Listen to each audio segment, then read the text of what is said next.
आज मी तुमच्यासोबत पनीर भुर्जीची एक मस्त रेसिपी शेअर करणार आहे आणि ही एकदम ढाबा स्टाईल रेसिपी आहे।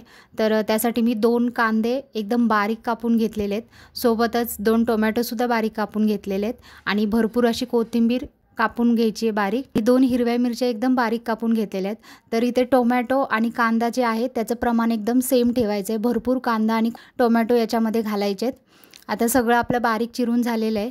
तर फोडणीसाठी मी कढईमध्ये 1 चमचा बटर गरम केलेलं आहे आणि 1 चमचा तेल घातलेलं आहे। तुम्ही पूर्ण बटरमध्ये किंवा पूर्ण तेलामध्ये सुद्धा बनवू शकता। फोडणीमध्ये अर्धा चमचा मी जिरं घातलेलं आहे, कढीपत्त्याची काही पानं घातलेली आहेत आणि त्यानंतर आपण जो बारीक चिरलेला कांदा आणि हिरवी मिरची होती ती घालून कांदा आपल्याला गुलाबी रंगावरती परतून घ्यायचा आहे।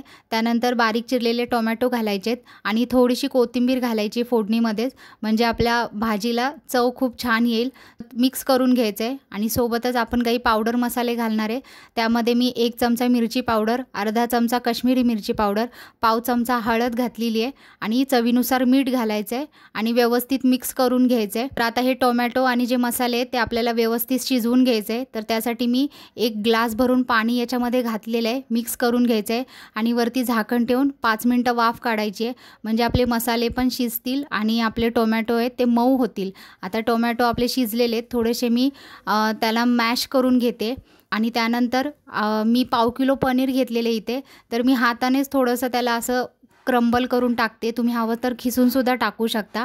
आणि सोबतच मी 1 वाटी भरून जे फ्रोझन मटर असतात हिरवे ते घातलेले आहेत। हे अगदी ऑप्शनल आहे, तुम्हाला नको असतील तर नाही घातले तरी चालेल। अर्धा चमचा इथे मी गरम मसाला पावडर घातलेली आहे आणि 1 चमचा पावभाजी मसाला घातलेला आहे। तर पावभाजी मसाला नक्की आठवणीने टाका, या मसाल्यामुळेच आपल्या भुर्जीला खूप छान चव येणार आहे। ते घालून मिक्स केलेलं आहे, थोडंसं पाणी घालून मी मिक्स करून घेतलेलं आहे आणि वरती झाकण ठेवून 5 मिनिटं वाफ काढून घेतलेली आहे परत एकदा। आणि त्यानंतर मी थोडंसं आलं किसून घातलेलं आहे, त्याने चव खूप छान येते। 1 लिटर दुधावरची जी साय असते ती साय मी थोडीशी फेटून यामध्ये घातलेली आहे, तुम्ही हवं तर जे बाजारामध्ये फ्रेश क्रीम मिळतं ते सुद्धा घालू शकता।